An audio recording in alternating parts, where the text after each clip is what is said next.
हम मीनू झा प्रणाम करै छी समस्त मिथिलावासी के। एकटा विषहारा के गीत लऽ के उपस्थित छी।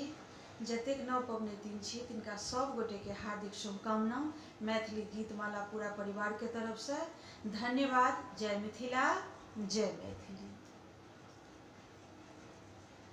उमरल सरोवर बिषहरि कोना उतरती पार, बिषहरि कोना उतरती पार।